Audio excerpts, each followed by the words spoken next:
Chapter 15. Once he closed the car door, Andrew felt an almost physical pull to get back out, to chase after her, to demand answers to the questions that had been gnawing at him since the moment they met. He'd tried to be patient, to figure out the right way to approach her without spooking her. He had watched her carefully, her movements, her expressions, the calculated way she seemed to choose her words. He was certain now that she was hiding something, and not just something minor or personal, something big, something that mattered.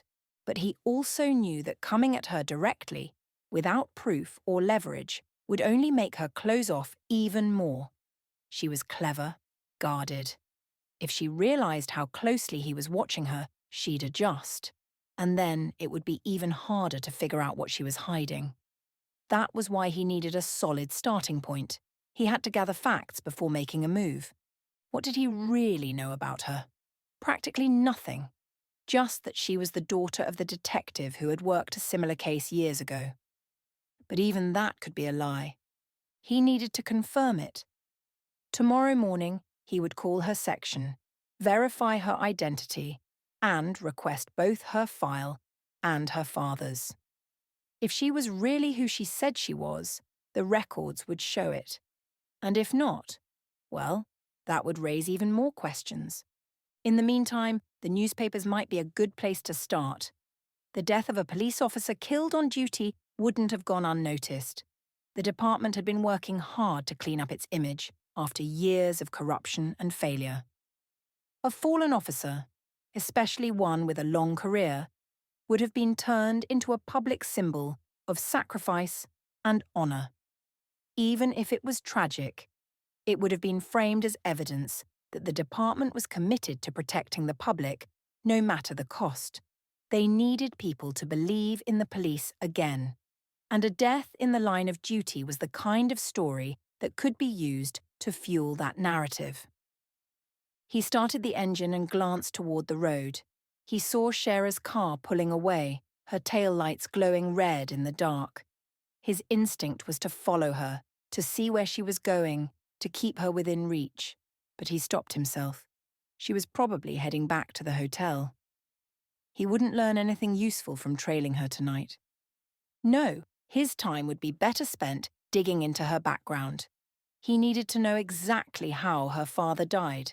He had a strong feeling that whatever happened back then was connected to the case he was working on now, and maybe even to Shera herself.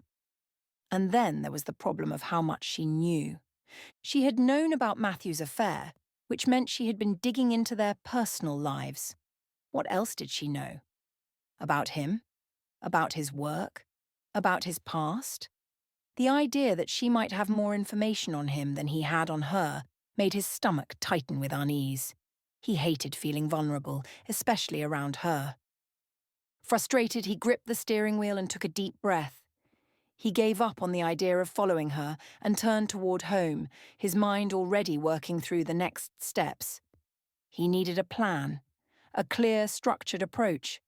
But every time he tried to focus, his mind kept drifting back to that man in the office. The way Shera had stood so close to him, too close, and the way that man had looked at Andrew, sharp and amused, like he was in on some private joke. And then there were the man's teeth that stuck with him the most. Sharp canines, the same unnervingly pointed teeth Shera had, and the girl she called Michelle.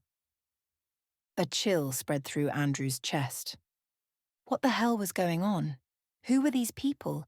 And why did being around them make him feel so unsettled? Did anyone tell you that you have a vampire's teeth? Matthew's joke from earlier resurfaced in his mind.